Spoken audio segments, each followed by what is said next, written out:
morning, everyone. Now we are bound for Italy. We will be having 2 stops. Our first stop, which will be 2 hours, 2.5 hours from our hotel, is in Bellinzano. Yung Bellinzano is part of the Ticino Canton in Switzerland. According to our guide, meron daw 26 na cantons ang Switzerland, and pupuntahan namin yung Ticino, and ang capital niya is La Bellinzona. So mag-stop kami doon. Also, he informed us madadaanan daw namin yung 5th longest tunnel in the world, which is the Gotthard Tunnel. O, diba? Nakakatawa din. Ang haba daw niya is 17 kilometer. Yun. That's why maaga daw kami, kasi kinokontrol nila yung mga sasakyan na pumapasok doon sa tunnel na yun, because it's long. Okay? So after the stop in Bellinzano, pupunta naman kami sa Lake Como. Lake Como is already in Italy. And sabi niya doon daw nakatira si George Clooney. And after the Lake Como, didiretso kami sa Milan. Doon na kami mag-overnight for today.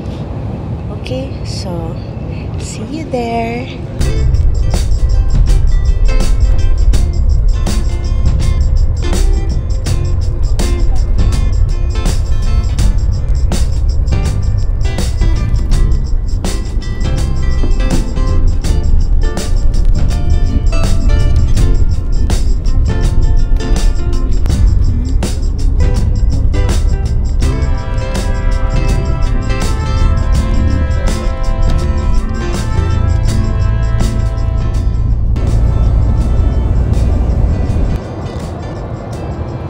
Hey guys, nandito na tayo ngayon sa Gotthard Tunnel.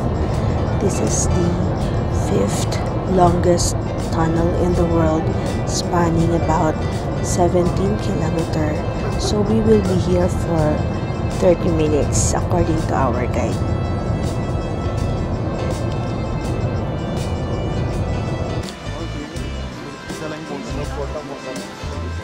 Ito si ate.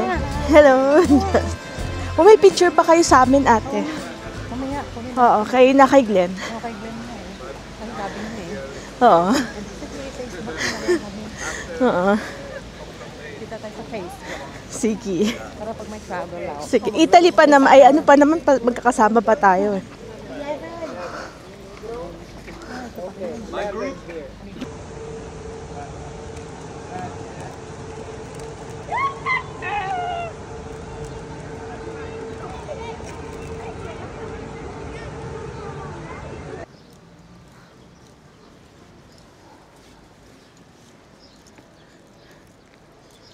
And this behind me is the Castel Grande, or the Big Castle. Visit lang namin ito. And then siguro punta sa Migros, toilet break, and then hop in the bus again.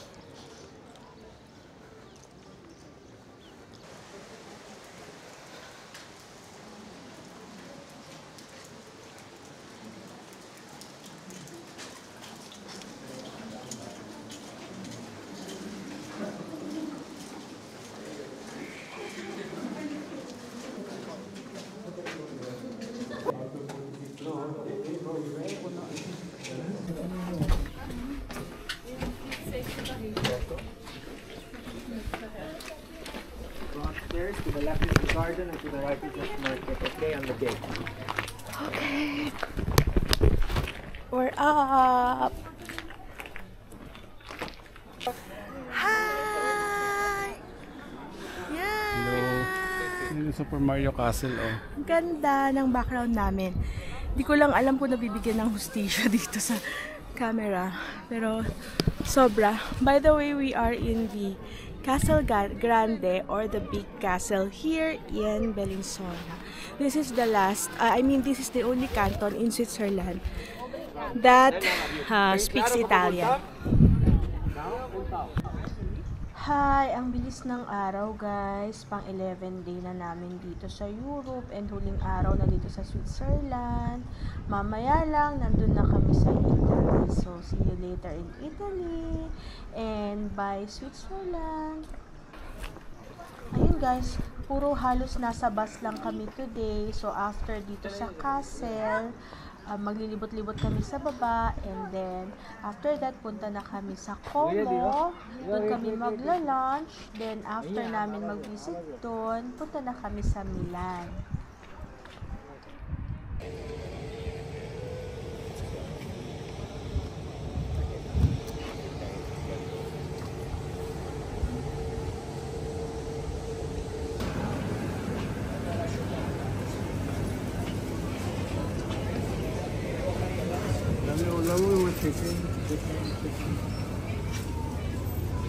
Chicken? Mas okay pa dito yung food ah.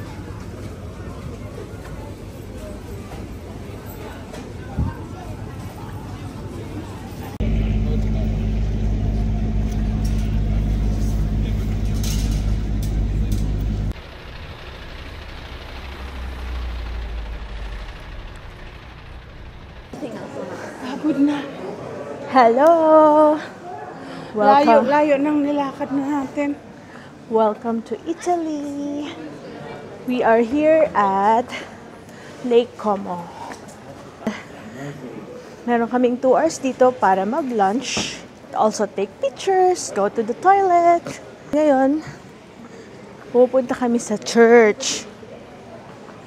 And Mama is already very tired walking. But sige lang. Ihina ako. Oh, malapit na, Mother. That's the church already. Frenchie! Hello. Ayun pa, oh.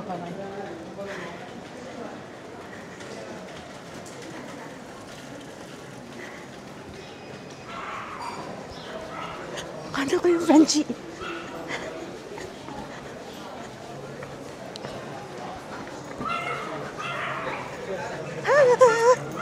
Doggies!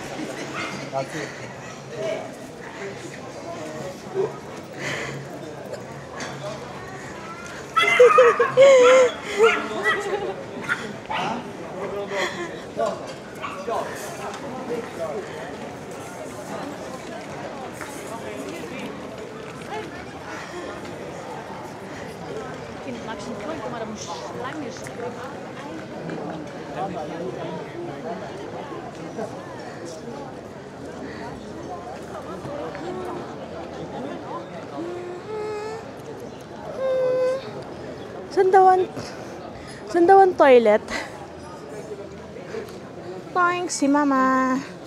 Hello. We are in a restaurant near the church here in Lake Como. So, it's in Cafe Dumo. Okay. Espresso. Oh, mas mura-mura na dito kaysa sa Switzerland. Oh. 2.5 euros lang yung espresso, yung decaf 3 euros. Oo, pero kung gusto mo ng macchiato, it's 4.5 euro. Ayan. Just to give you an idea, guys, kung magkano yung presyo. Ano ka ng pizza? Yan, gusto nyo ng pizza. Ano ng pizza? 54 cm, malaki kasi. Malaki yan, eh. Kahit dito lang tayo Pero sa 50 yun, no? sa big. Kayo lang bahala mamili ng pizza ha. Kasi ako gusto ko pasta. Ang gusto ko pasta. Pizza. So, ang prices ng mga ano dito guys, ng mga pizza. Just to give you an idea, meron ditong classic, 30 centimeters, 10 euro. And then may malaki na 14 euro. And then yung pinakamalaki is 29 euros, yung maxi. Yun yung pinakamura na nakita ko sa pizza. Yung margarita. And then, meron din ditong vegetarian choices. May meat choices. Sa may meat choices na pizza, 24 euro yung pinakamaliit. Yung 30 centimeters. And then, pero ako gusto ko ng pasta. Ito, pasta. Kukuha ng pizza na malaki. Beef. Tapos dalawang pasta. Sige, you get your choice of the pizza, Papa. And then, Siguro spaghetti ko lang. maasim yun eh. Maasim ang spaghetti red. Ang gusto ko carbonara. Kunin mo naman. Ganun talaga yung ano dito. O sige na. Ikaw na mamili ng spaghetti pula.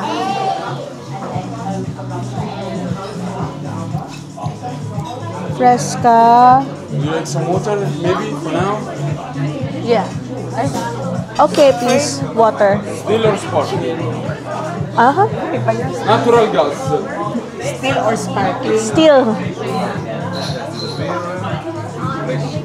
And then, okay. Carbonara. Done na ba kayo? Hello. So, we will get one lasagna. Okay. And then one carbonara. Yeah. And then, Ricky? Ricky pizza. Big. Okay. Thank you. Drink just water. Yes, just water. Thank you. Thanks. It's 1 p.m. Meeting time natin ay 2 p.m. Pagkatapos nito, Milan na tayo. So, this is the carbonara, lasagna, and pizza. Diba? Hindi siya yung creamy. Alright.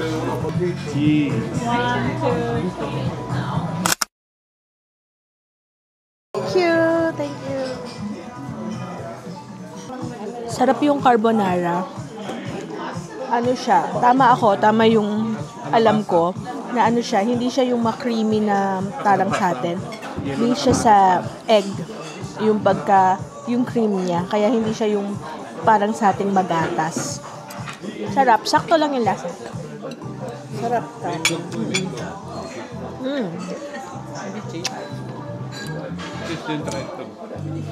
And even yung yung pasta niya is al dente.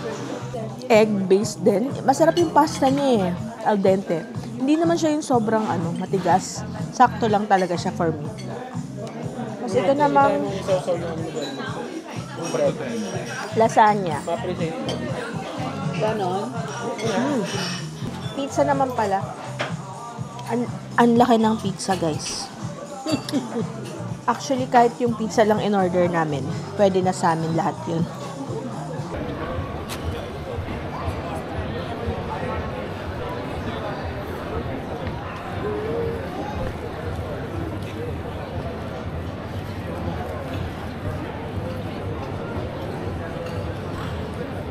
Hi guys! So, nandito kami sa harapan ng church. Ilalagay ko na lang sa subtitle kung anong pangalan ng church dito sa Lake Como. Kakatapos lang namin mag-lunch, kumain kami ng pizza, lasagna, at saka ng carbonara. Nalaman namin na dito pala sa Italy, may bayad ang mga kubyertos. Ang bayad dun sa kinainan namin is 5 euros per person. So imagine, 5 times 6, sabi mo, parang nasa 300 plus. Ang isang tao, bayad sa kubyertos. For info lang, guys. So, dito may bayad ang mga kubyertos, diba? Grabe lang. Pero at least, mas mura dito kasi sa Switzerland. Yun lang naman. Okay?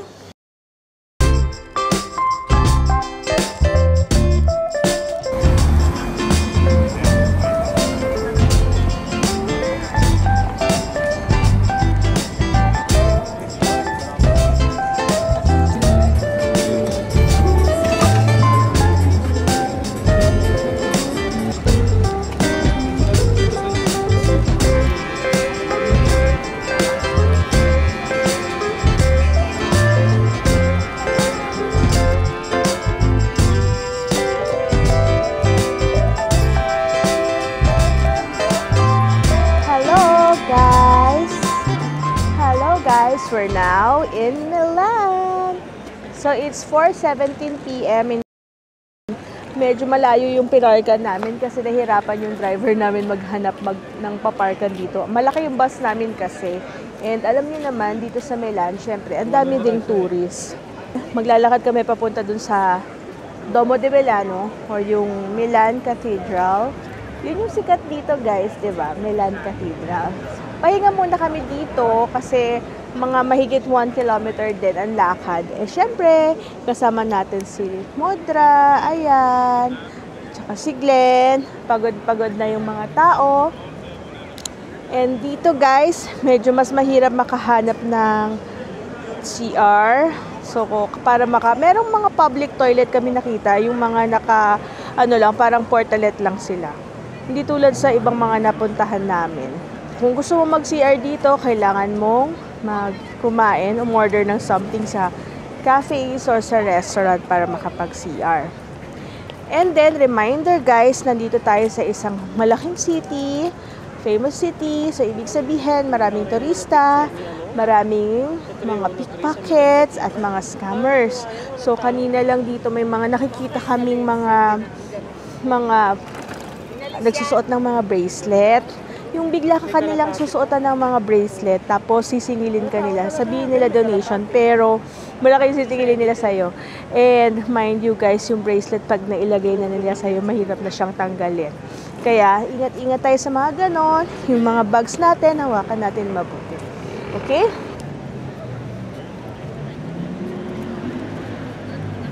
May apple pala itong bag mo, kaya matikat eh. Kainin mo na.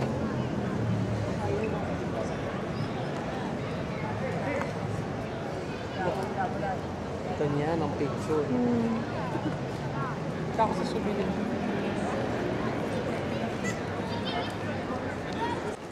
Ayan sila guys, yung mga itim may hawak na bracelet. Kita nyo naman kung gaano karaming turista dito. Ayan huwag nyo lang sila titingnan sa mata kasi baka pagpunteriyahin ka. Ayan siya, ito yung isa, ito yan. Yung naka-green na pants na yan. Gumpukan sila dyan. Naghahan siya ng scammer. Hindi. Sino yung sa kamay mo bigay mo? Iba yung sa Paris, ikakabit talaga nila sa kamay mo.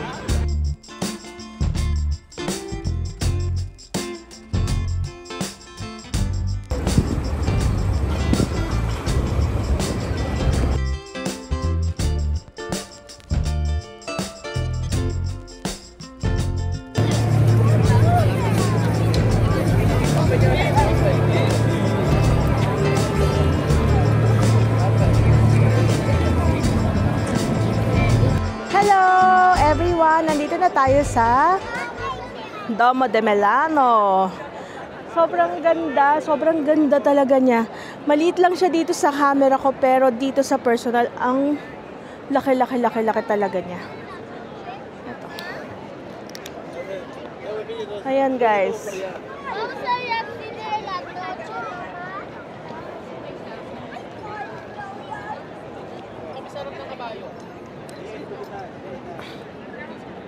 Ako gusto ko pumasok dyan, Yan.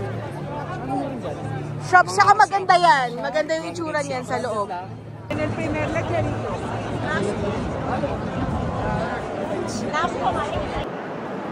Hello! Nandito kami sa, Basta ito is just parang gallery dito sa tabi ng Domo. So, andito lahat ng mga brands. Hindi man lahat. Basta maraming branded na mga stores dito. Tulad ng Dior, Prada, Armani, LV. Bala na kayo tumingin. Pero kami, wala kasi kami plan bumili sa ngayon. Kasi ang dami na naming dala. At saka, wala kaming plan mamili ng magastos muna ngayon. So, kami, bubusugin lang talaga namin yung mga mata namin. Pero sa ngayon, ang daming tao. Ayan, guys. Dahil siguro Sabado Gloria, holiday, so lahat ng mga tao siguro na nasa ibang cities dito pumupunta. Siyempre, this is the central business hub, itong Italy, itong Milan, dito sa Italy. So, ito rin ang fashion center according to our guide, di ba? Pasyal lang tayo.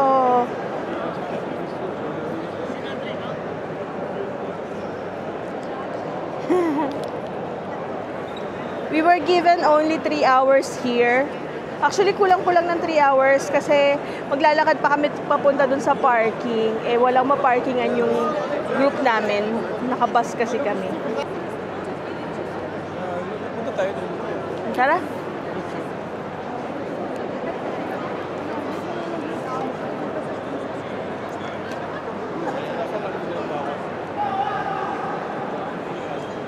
Hindi kapag puno, kapag puno yung store, sinasara nila.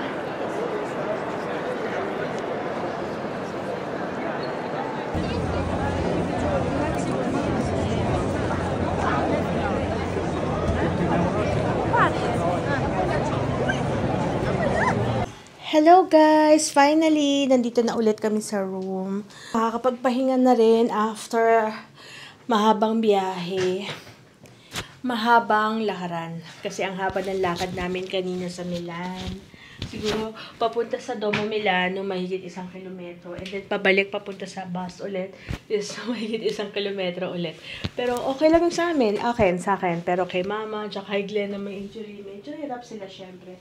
So, kayo, kung may kasama kayong senior or merong injury, yun lang yung challenge na may encounter nyo doon. So, anyway, room tour na tayo. Pakita ko muna yung room namin. Ang pangalan ng room namin is Armedia Hotel dito sa Milan. 1 night lang kami dito. So, start tayo. So, yan. Start tayo sa CR. Ayan ang CR.